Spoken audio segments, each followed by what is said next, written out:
할렐루야. 오늘도 귀한 기도의 자리에 나온 성도님들을 환영합니다. 2025년 10월 3일 금요일 새벽 기도회를 시작하겠습니다. 오늘 우리에게 주신 하나님의 말씀은 역대하 16장 1절부터 14절까지 말씀입니다. 제 16장.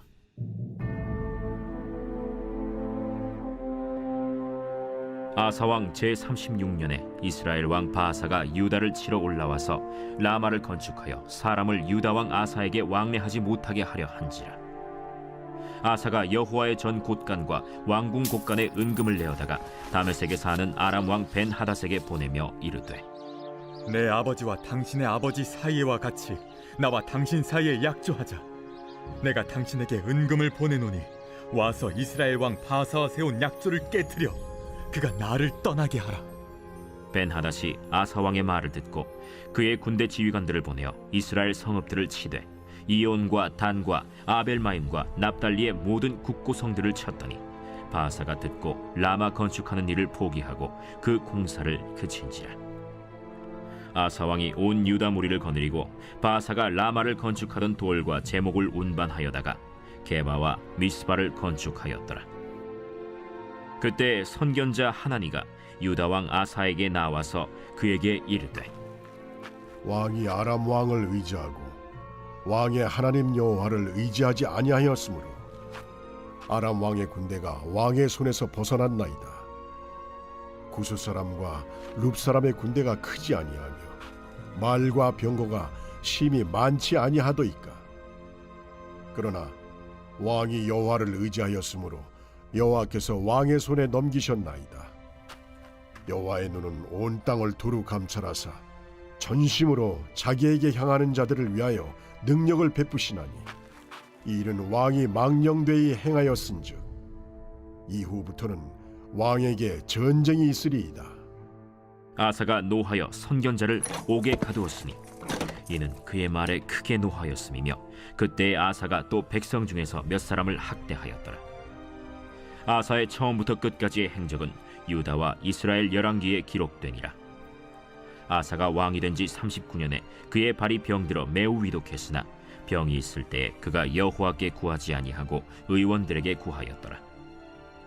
아사가 왕위에 있은 지 41년 후에 죽어 그의 조상들과 함께 누우매 다윗성에 자기를 위하여 파두었던 묘실에 무리가 장사하되 그의 시체를 법대로 만든 각양 향재료를 가득히 채운 상에 두고 또 그것을 위하여 많이 분향하였더라.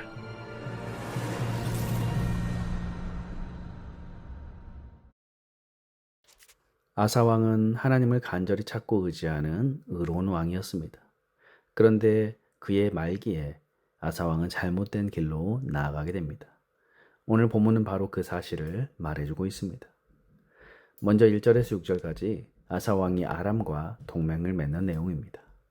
1절에 아사 왕 제36년에 이스라엘 왕 바아사가 유다를 치러 올라와서 라마를 건축하여 사람을 유다 왕 아사에게 왕래하지 못하게 하려 한지라. 아사 왕이 아람 왕과 동맹을 맺게 된 원인을 말해주고 있죠. 북이스라엘의 바아사 왕이 남유다를 침략해서 라마를 점령한 것이었습니다. 라마는 선지자 사무엘의 고향이었고 선지자 학교가 있었던 곳이었습니다. 이곳은 아사 왕의 아버지였던 아비야가 여로보암과의 전쟁에서 승리하여서 빼앗은 성읍이었습니다. 그런데 북이스라엘의 바아사 왕이 다시 이 성읍을 빼앗았습니다. 왜냐하면 어제 본 말씀처럼 북이스라엘 사람들이 북이스라엘을 탈출하여서 남유다로 갔기 때문입니다. 그래서 바아사는 북이스라엘 백성들이 남유다로 간 것을 막고 나아가서 남유다를 공격하는 전초 기지로 삼고자 라마를 점령하였습니다.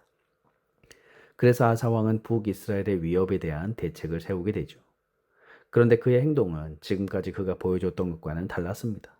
아사 왕은 애굽의 100만 대군이 쳐들어왔을 때 하나님을 의지하여 간절히 기도하였고 하나님은 애굽 군대를 물리쳐 주셨습니다. 그런데 아사 왕은 이번엔 다르게 행동하죠. 바로 2절의 말씀이죠.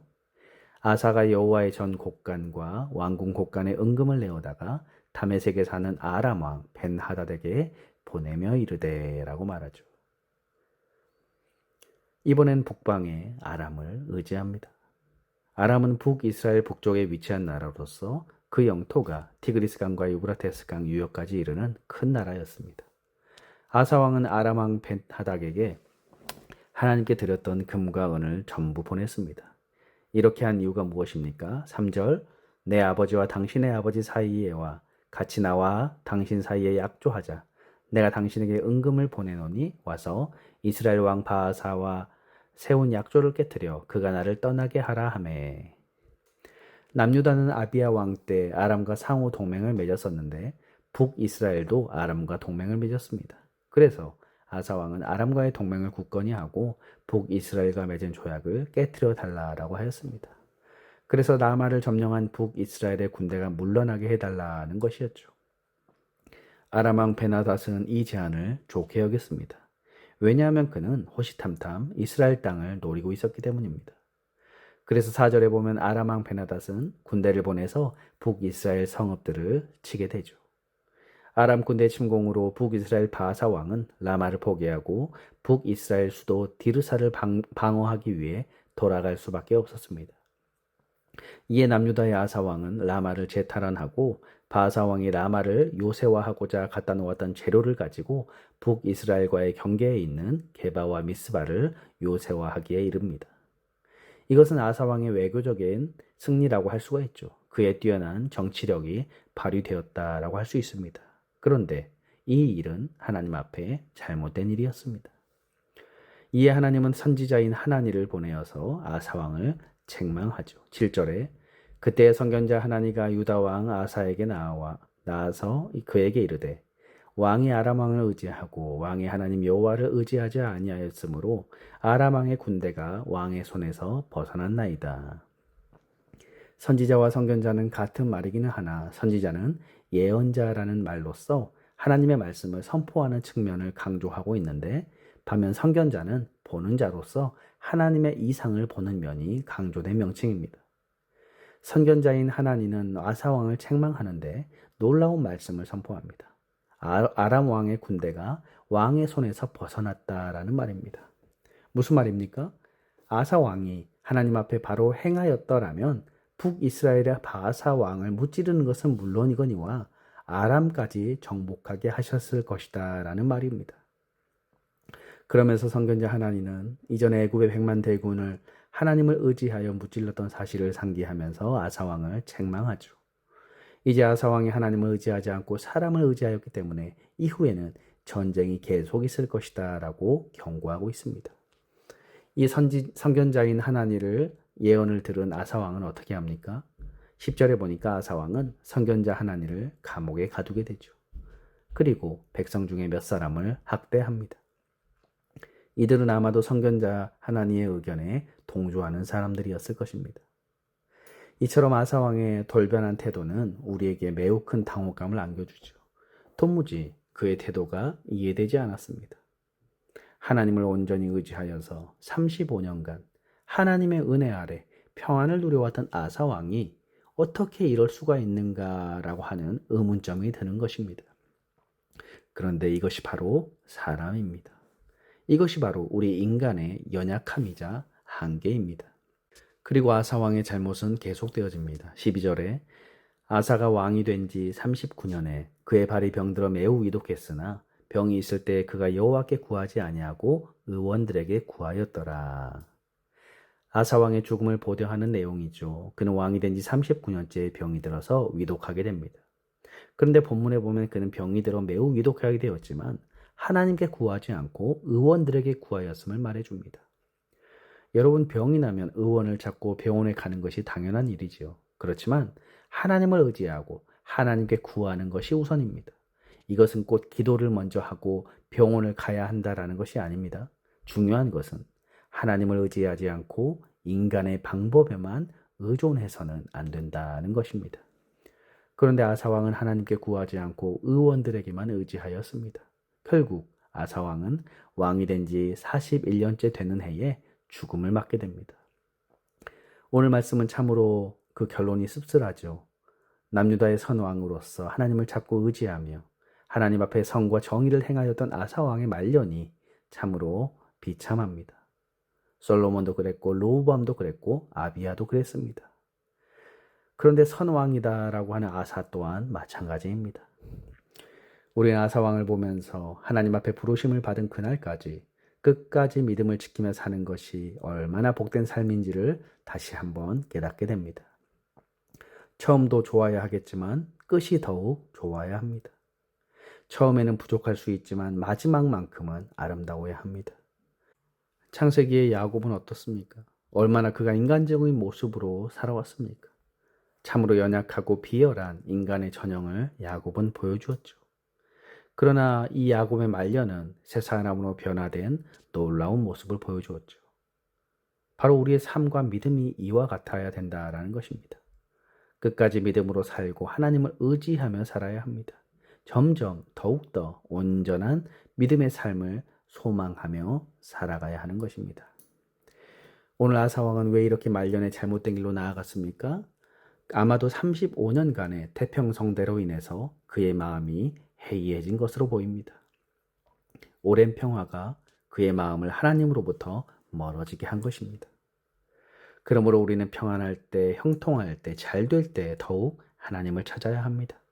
하나님의 은혜를 잊지 말아야 합니다. 내 힘과 내 능력과 내 의로움으로 이루었다라고 착각해서는 절대로 안 되는 것입니다. 마지막으로 이 9절의 말씀을 살펴봅니다.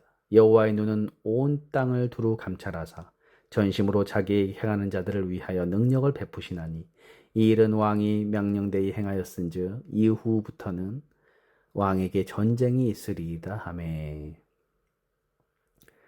선경자 하나니가 선포하였던 이 말씀을 여러분 기억하시길 바랍니다. 우리는 모든 일에 전심으로 하나님을 찾으시길 바랍니다.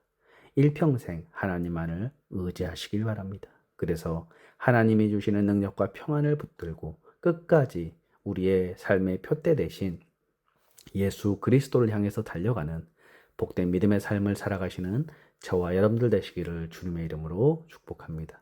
기도하겠습니다. 하나님, 이 아사왕의 마지막 비참한 말로를 우리가 살펴보면서 참 인간의 삶이라는 것이 얼마나 연약하고 또 부족한지를 하나님 다시 한번 돌아보게 됩니다.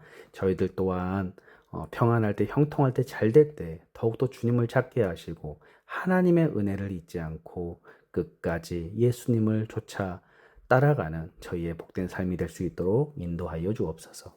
감사드리며 예수님의 이름으로 기도드리옵나이다. 아멘. 주기도문으로 예배를 마치겠습니다. 하늘에 계신 우리 아버지여, 이름이 거룩히 여김을 받으시오며 나라의 마옵시며 뜻이 하늘에서 이룬 것 같이 땅에서도 이루어지이다.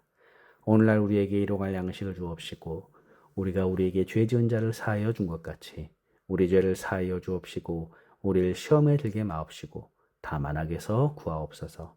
대개 나라와 권세와 영광이 아버지께 영원히 있사옵나이다. 아멘. 잠시 시간 기도하는 시간을 갖겠습니다. 먼저 말씀을 생각하면서 하나님, 우리의 마음 또한 또 아사왕과 비슷할 때가 참 많습니다. 하나님, 우리가 더욱더 주님의 은혜를 잊지 않게 하시고 내 힘, 내 능력이 아닌 온전한 주님의 인도하심과 주님의 일하심을 바라보며 믿음으로 주님을 따르는 저희의 삶이 되게 해달라고 기도하시고, 두 번째로 갈보리 교회와 또 주일 예배와 또 새벽 예배, 또 우리 목사님을 위해서, 우리 성도님들, 우리의 자녀들을 위해서, 또 우리 주변의 이웃들을 위해서 함께 이 시간 기도하겠습니다.